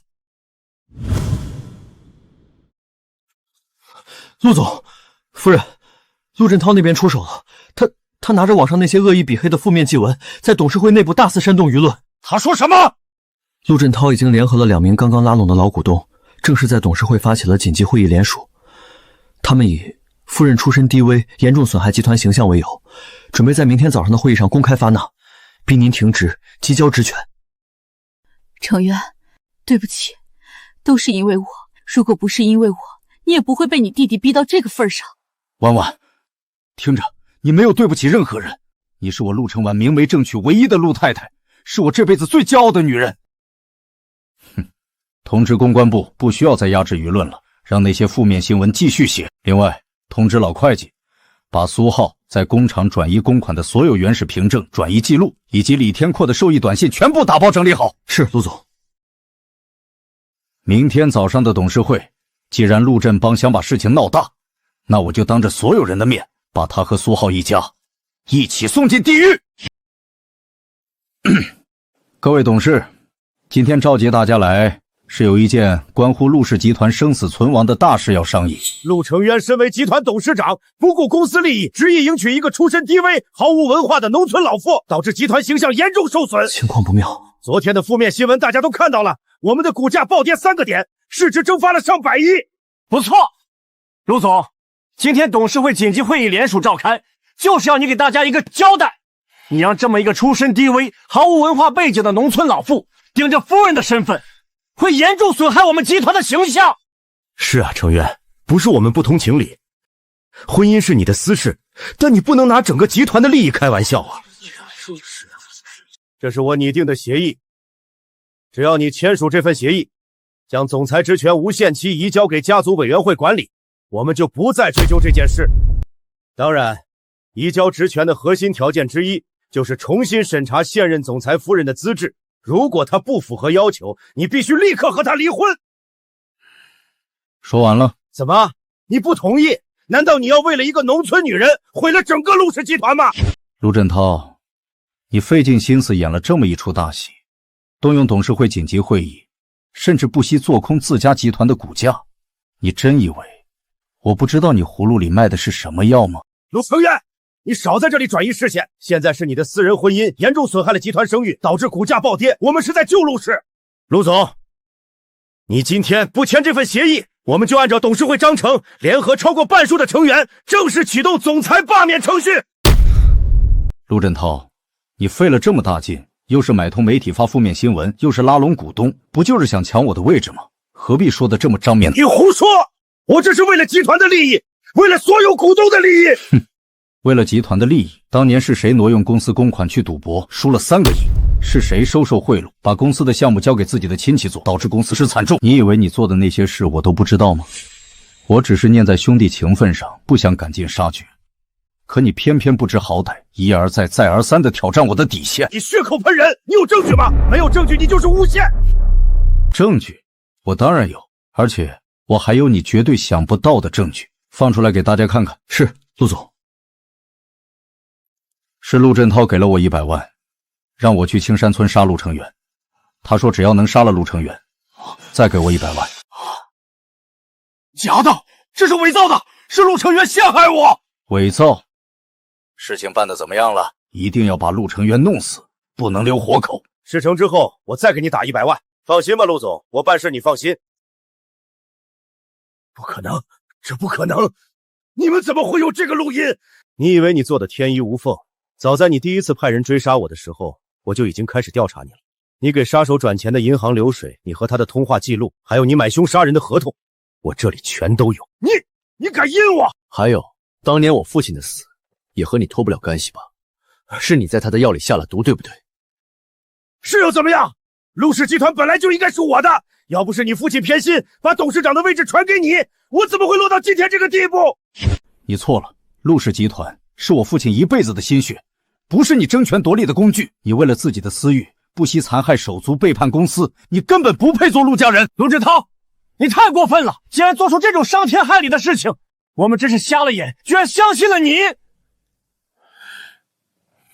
陆总，我们也是被这个畜生给蒙蔽了，我们不知道他竟然残害手足，雇凶追杀。陆成渊，就算当年是我干的又怎么样？现在集团形象受损，股价大跌是事实。你娶了个40岁大字不识的农村老谋妇，就是给集团抹黑。董事不会容忍一个土包子当总裁夫人。老板，你怎么来了？这里交给我，你快出去！我不来，难道要让他们一指着我的脊梁骨骂吗？各位董事，大家好，我是苏婉。如你们所见，我就是一个40多岁、没读过多少书、大字不识几个的农村穷寡妇。网上的负面新闻写的没错，照片上那个被绑在柱子上的人也确实是我。哈哈，大家听见了吧？他自己都承认了，这种伤风败俗、不守妇道的贱货。但我没偷东西，我也从未做过任何对不起良心的丑事。3个月前，陆成渊浑身是血地闯进了我家，那时候他不是什么千亿首富，只是一个被人追杀、随时都可能死掉的普通人。后来他在我家住了1个月，那1个月里，他不是什么陆总，只是一个普通的男人。他帮我挑满水缸的水，批够烧一个冬天的柴，跟着我下地种玉米。我们每天吃着粗茶淡饭，他却从来没有抱怨过一句。我不在乎那些媒体怎么写我，也不在乎你们怎么看我，我更不稀罕什么总裁、夫人的荣华富贵。如果我想要钱，当初他掏出50万支票补偿我的时候，我就会直接收下。人在做，天在看，买凶害人，还想拿我这个农村女人当借口来抢位置，你做梦！他当年落难的时候，你们这些亲兄弟老股东在哪儿？今天无论如何，我也绝对不会抛下他。陆振涛，你这个卑鄙无耻的畜生！现在真相大白了，你还有什么好狡辩的？陆振涛，你涉嫌当年一桩雇凶坠杀刑事案以及多项重大商业欺诈、内部腐败，请跟我们走一趟。放开我！你们伪造证据！陆成渊，你不得好死！陆总，饶命啊！陆总，我们坚决拥护您，别查我们的账啊！从今天起，陆氏集团内部的所有腐败全面彻查，一个也别想跑。是陆总，属下这就去办。陆总，留在李家工厂的老会计已经成了对苏浩的所有财务取证，500万投资款的去向现在清清楚楚，完全落网了。婉婉，这就是你用大半辈子硬熬拉扯出来的亲侄子，我给了他应有的资金支持，甚至降他为厂长，想防着他，可他却联合李天阔密谋把这500万全部掏空转卖，然后远走高飞。夫人官方的人已经在工厂门外就位了，这些文件一旦送过去，苏浩和李家全家这辈子都别想再翻身了。您看，成渊，报警吧。韩特助，听见夫人的话了吗？立刻联合法务部带着所有的原始凭证和短信截图，直接去双桥县李家工厂抓人。是陆总，属下这就去办。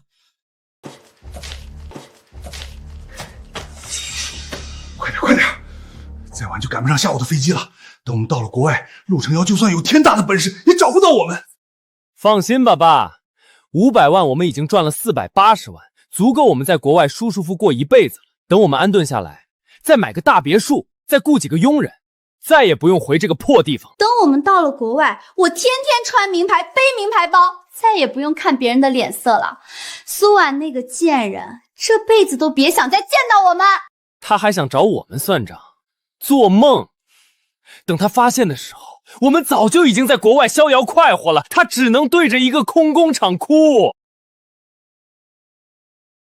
苏浩，你涉嫌职务金制和商业欺诈，现在我们依法对你执行逮捕。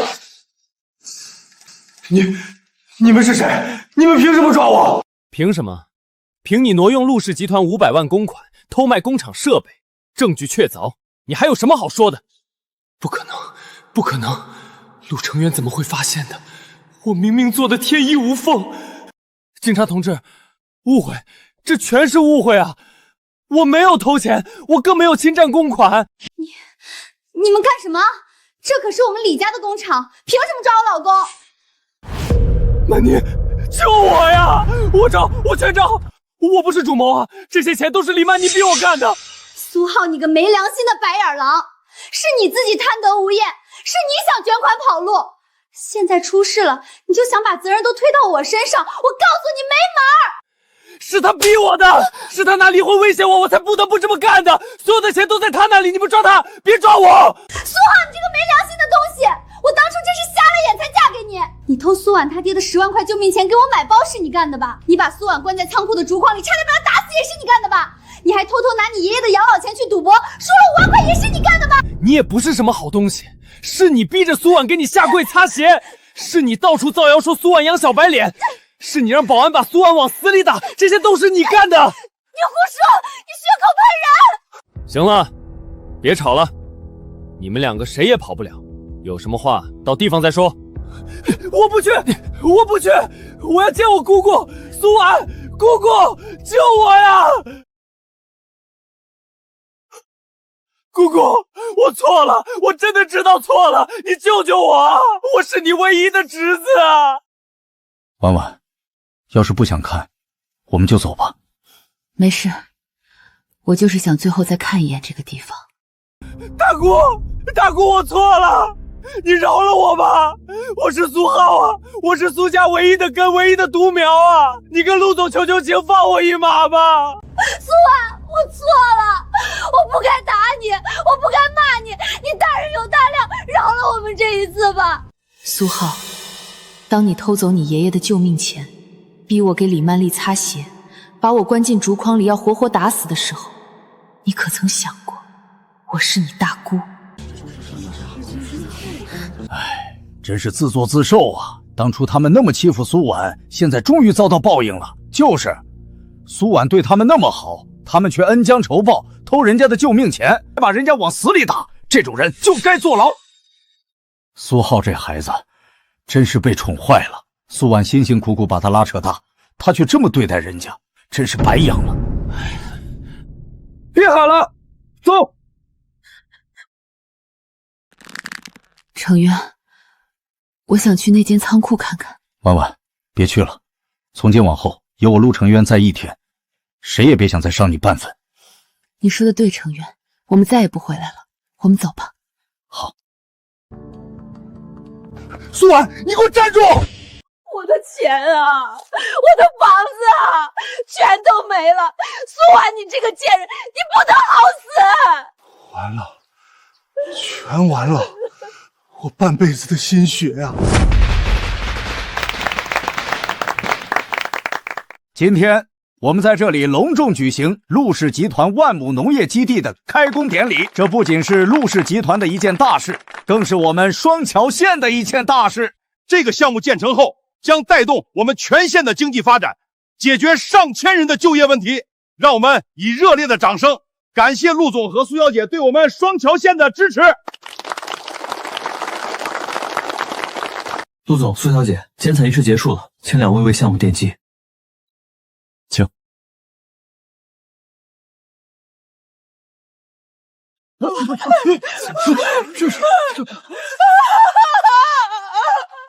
婉啊，求求你救救我们家吧，我们知道错了，看在死去的亲人份上，饶了我们这一次吧。谁让你进来的？保安，把他赶出去！别赶我走，我们是一家人啊！苏婉，你摸着良心问问自己，当年要不是我们李家收留你，你早就饿死在街头了。现在你吃香的喝辣的，住别墅开豪车，就眼睁睁着我们全家饿死吗？一家人，当初你们逼着苏小姐下跪擦鞋，把她关在仓库里差点打死的时候，怎么没想过你们是一家人？我知道你还在生我们的气，可我们已经知道错了呀。苏浩和曼妮都被抓进去了，李天库也病倒在床上，家里连买米的钱都没有了。你就看在你死去的妈妈份上，看在苏家救苏浩这一根独苗的份上，饶了我们吧，给我们一口饭吃吧。大家都来评评理啊！这苏婉现在有钱了，就不认穷亲戚了，这不是忘恩负义吗？我们养了他这么多年，他就这么回报我们啊！你放屁！刘丽丽，你还要不要脸？你说你们收留了他，明明是他父母走得早，带着瘫痪的爹和年幼的弟弟过日子。上个月苏婉他爹摔断了腿，等着10万块救命钱。苏王那个白眼狼竟然偷了他爷爷的救命钱，给李曼奴买名牌包。我当时就在现场，看得清清楚楚。没错，我也看见了，那天发生的这些事，我们全村人都看在眼里。还有，你们把苏婉关在仓库的竹筐里，差点把他闷死。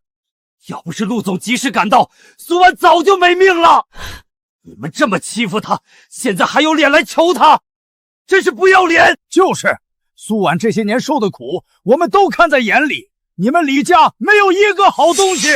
苏婉给过你们多少次机会了？是你们自己不知悔改，非要掏空工厂卷款跑路，铁水没到事，现在活该！赶紧滚吧！我们青山村不欢迎你这种忘恩负义的东西，别在这里脏了我们的地方！你们胡说，都是苏婉收买了你们，是他故意陷害我们，他就是想霸占我们家的工厂。陷害？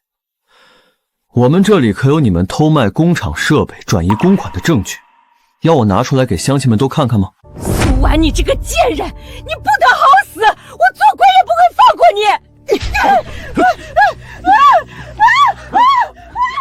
大家都看到了，苏小姐已经给了他们无数次机会，是他们自己贪得无厌，不知悔改。今天苏小姐不计前嫌，回到家乡投资建厂，就是为了带领大家过上好日子。希望大家以后都能擦亮眼睛，不要被坏人蒙蔽。陆总，这是兰亭慈善晚宴的邀请函，荣城所有顶级家族都会出席。往年您从不参加，但今年情况特殊。特殊在哪里？陆振涛刚被批捕，霍氏又在暗中蠢蠢欲动，很多合作工都在观望。如果您能带着苏小姐公开亮相，不仅能彻底为苏小姐证明，还能向所有人宣告陆氏内部已经稳定。我知道，但婉婉从来没接触过这种场合，我怕她受委屈。我明白您的顾虑，但苏小姐总不能一直活在您的保护下。这次晚宴是她真正融入您的世界的最好机会。我回去问问婉婉的意见。婉婉，有件事想跟你商量。什么事？荣城有个兰亭慈善晚宴，是上流圈最重要的社交场合。韩特助说我们应该一起去，向所有人证明我们很好。但如果你不想去，我就推掉。去，我不能永远躲在你身后。别人怎么看我不重要，但我不能让别人因为我看不起你和陆氏。放心，有我在，没有人能欺负你。我知道，但这一次，我想自己站着。果然不出我所料，陆成渊真的要带那个农村女人去晚宴，真是太好了。我正愁没机会收拾她呢。你别乱来，陆振涛刚倒台，我们霍家现在自身难保，不能再得罪陆成渊了。自身难保？我们霍家怎么就自身难保了？不就是陆氏冻结了我们几个账户吗？只要我们能在晚宴上让那个女人身败名裂，让陆成渊成为整个荣城的笑柄，那些观望的合作商自然会倒向我们。可是陆成渊不是那么好对付的，万一我们偷鸡不成蚀把米怎么办？放心，我已经安排好了，我已经联系了几个平时跟我关系好的太太，到时候我们一起发难，让她当众出丑。好吧，但你一定要小心，别留下把柄。我还要让她知道，她这种农村来的贱货根本不配站在陆承洲身边。喂，是我。晚宴那天，按照我们之前说好的做，事成之后少不了你的好处。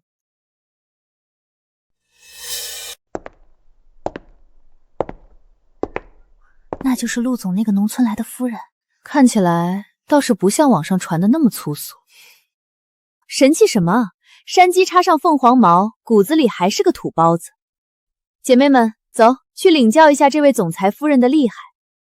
陆总，好久不见，这位就是陆总夫人吧？真是闻名不如见面啊。霍少夫人。陆总夫人看着真朴素，果然是农村来的，跟我们就是不一样。你看这裙子，料子虽然不错，但款式也太老气了吧？可不是嘛。陆总夫人，你这裙子是哪个牌子的？我怎么从来没见过？不会是哪个小作坊做的吧？哎呀，张太太，你怎么能这么说呢？人家陆总夫人可是从农村来的，哪里懂什么名牌呀？能穿成这样已经很不错了。我太太穿什么戴什么都是我亲自挑的，我觉得好看就行，轮不到各位指手画脚。陆总，您别生气啊，我们就是跟陆总夫人聊聊天，没有别的意思。毕竟陆总夫人第一次参加这种场合，我们怕她不懂规矩，闹了笑话。谢谢各位关心。我确实不懂什么名牌，但我知道做人最重要的是善良和真诚，而不是靠这些外在的东西来标榜自己。各位想说什么，想做什么，尽管来。陆总夫人，听说你以前在农村种地，那你肯定没去过国外吧？我去年刚从剑桥游学回来，那里的风景可美了。你要是有机会，一定要去看看。陆总夫人，露台的风景不错，我带你去透透气吧。好。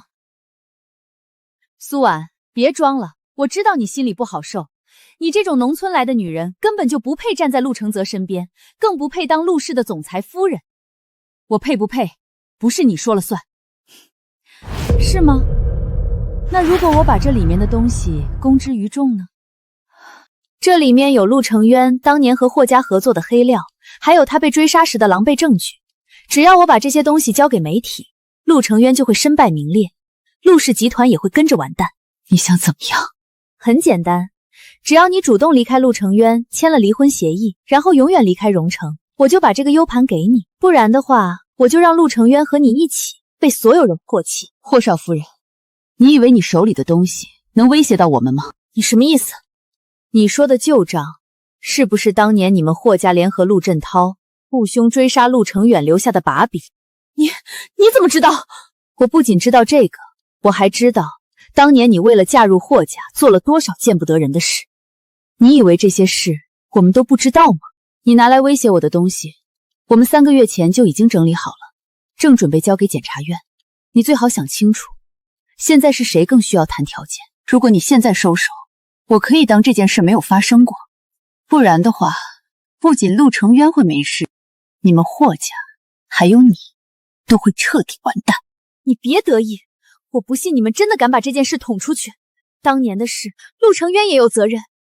如果捅出去，他也脱不了干系。是吗？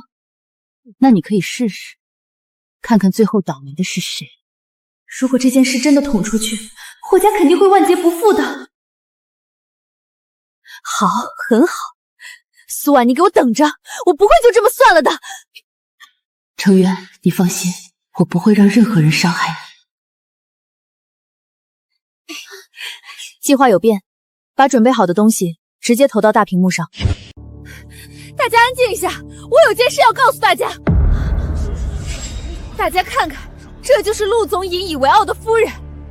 你们知道她以前是什么样子吗？今天我就让大家看看她的真面目！不知廉耻的贱货，扫把星！我不要脸，我不要脸，我不要脸，我不要脸！天哪，这真的是陆总夫人吗？她怎么会做出这种事？真是太丢人了！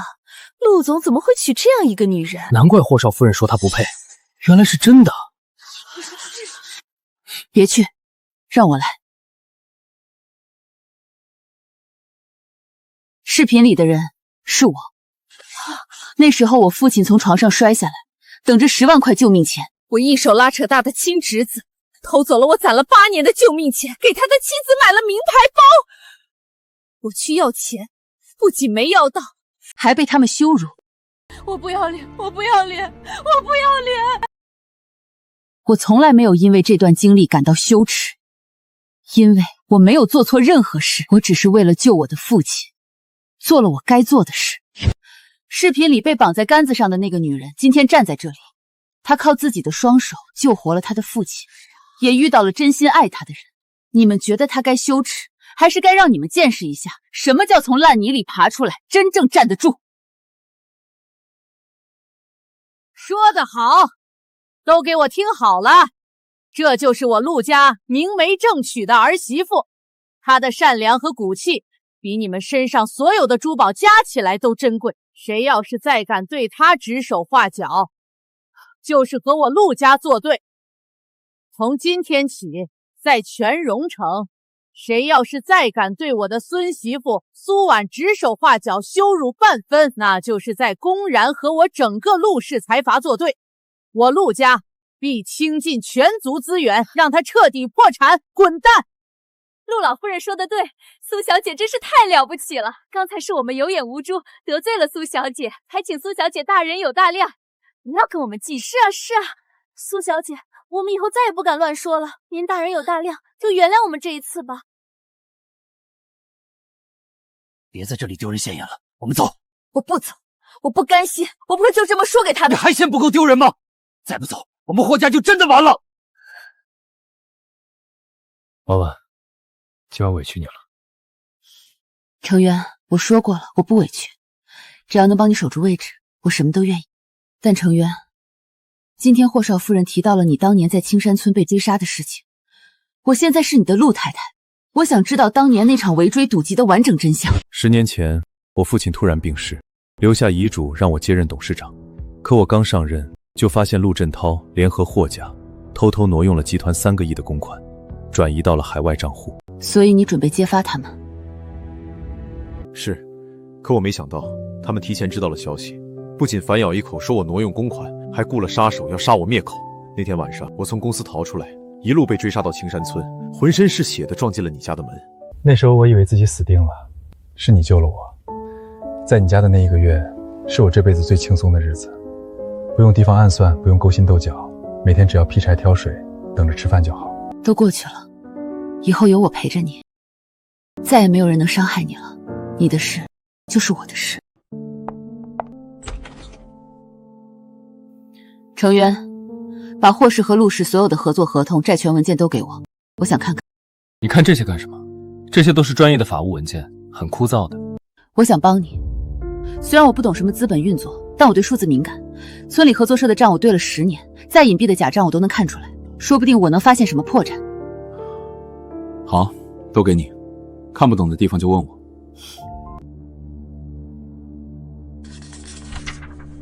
程渊，你看这里。怎么了？这里有什么问题吗？你看，这份债权转让合同的落款日期是2023年3月15日，可是下面的银行打款记录是2023年6月20日，整整早了3个月。还有这个公章，编号和霍家的公章编号不一样，这是一份伪造的合同。真的？我怎么没发现？这份合同是霍家主张债权的核心依据，要是合同是假的，他们的所有主张都不成立。我就说嘛，这种提前签合同事后补公章的套路，村里那些想骗补贴的人经常用，我一眼就看出来了。婉婉，你真是我的福星，有了这个漏洞，我们就能彻底扳倒霍家了。现在怎么办？陆氏已经起诉我们了，银行也冻结了我们所有的账户，再这样下去，我们霍家就真的完了。不能就这么算了，我不甘心输给苏婉那个农村女人。不甘心又能怎么样？我们现在手里没有任何筹码了。谁说没有？我手里还有宴会那段视频。我已经联系了水军，明天一早就把掐头去尾的视频发到网上，就说苏婉当年为了钱下跪乞讨，是个拜金女。我要让她身败名裂，让陆承渊成为整个荣城的笑柄。这样能行吗？万一被拆穿了，我们就更被动了。死马当活马医，只要能搞垮苏婉，能让陆承渊分心，我们就还有机会。喂，是我。陆总，不好了，霍少夫人真的把视频发出去了，现在全网都在骂苏小姐，很多合作方都打来电话说要暂停和我们的合作。这个疯女人！韩特助，立刻通知公关部，全网删除所有相关内容，同时起诉所有发布虚假信息的媒体和账号，一个都不能放过。我要让他付出代价。是，陆总，我这就去安排。韩特助，等一下，不用去。婉婉，你别管。这次换我自己来。您好，我是苏婉，我想接受你们的专访，全程直播。我要把所有事情的真相公之于众。各位观众朋友们，大家好！今天我们有幸邀请到了陆氏集团的总裁夫人苏婉女士，接受我们的独家专访。苏女士，最近网上有很多关于您的负面新闻，您对此有什么想说的吗？我知道网上有很多人在骂我，说我是拜金女，说我为了钱下跪乞讨。今天我来这里，就是想把真相告诉大家。视频里我确实下跪了，但我不是为了乞讨，我是为了救我父亲的命。我从来没有觉得这段经历可耻，我靠自己的双手养活父亲，拉扯侄子，我问心无愧。那些靠着家世背景耀武扬威、欺负弱小的人，才真正可耻。苏女士，谢谢您愿意把这些经历分享给我们，您真的很坚强。没什么，苦难已经过去了，现在我过得很好。我希望所有和我有过相似经历的人，都能勇敢地站起来，不要被苦难打倒。陆总，苏小姐，好消息，霍氏集团已经宣告破产，所有资产都被法院拍卖抵债了。太好了。苏叔叔做得很好，放松一点，试着松开一只手。好。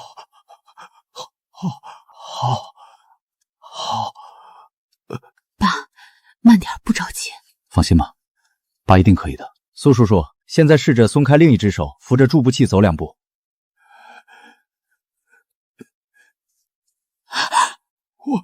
我能走了，我真的能走了。婉婉，你看，爸能走了。哭什么哭？我还没死呢。你们2个这么大的人了，哭哭啼啼的像什么样子？苏叔叔，您太厉害了，恢复的比我们预想的还要好。再训练一段时间，您就能不用助步器自己走路了。好，我一定好好训练。等婉婉结婚的时候，我要亲自牵着她的手，把她交给陆成交。终于能回家了，在医院待了这么久，都快憋死我了。爸，回家以后我天天给你做好吃的，你想吃什么，我就给你做什么。爸，我已经把家里1楼的房间收拾好了，改成了无障碍房，方便您活动。还买了您喜欢的摇椅和鸟笼，以后您可以在院子上晒太阳、喂鸟。谢谢你们，辛苦你们了。婉婉，爸这辈子最对不起的就是你。当年要不是我固执，搅黄了你的婚事，你也不会受这么多苦。爸，您别这么说，我从来没有怪过你。如果不是当年的那些事儿，我也不会遇到程渊，不会有现在的幸福生活。一切都是最好的安排。爸，您放心，以后我一定会好好照顾婉婉，不会让她再受一点委屈。好，好，有你这句话，我就放心了。能看到婉婉嫁给你这么好的人，我就是死也瞑目了。爸，您胡说什么呢？您还要长命百岁，看着我们的孩子出生，帮我们带孩子呢。好，好，好，爸不说了，爸还要等着抱外孙呢。哎，这地方真不错，比青山村的老房子好多了。爸，你要是喜欢，以后我们就常住在这里。要是想回青山村了，我们也可以随时回去。是啊，爸，等您身体再好一点，我们就回青山村住一段时间，看看老邻居，看看我们的老房子。婉婉，你等着，我要给你一个最特别的婚礼，一个只属于我们的婚礼。还记得这里吗？当初我浑身是血撞开这扇门，是你给了我第2条命。怎么会忘？那天雨下得很大，你倒在门槛上，我还以为是哪里来的流浪汉。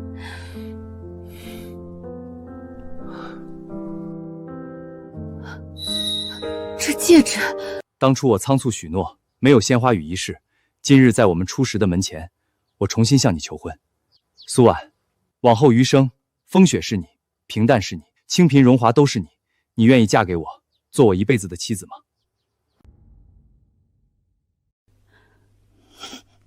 我愿意，这辈子能遇见你，我心甘情愿。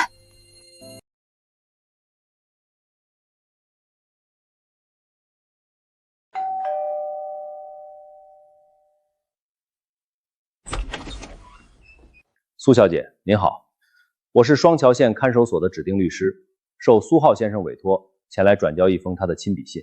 大姑，我是苏浩。当你看到这封信的时候，我已经知错了。我对不起你，对不起爷爷。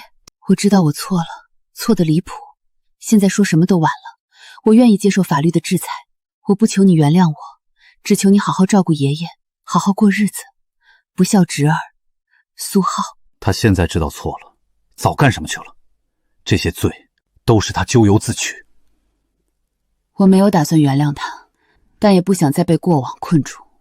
麻烦你在法律允许的范围内为他申请认罪协商，争取合理减刑。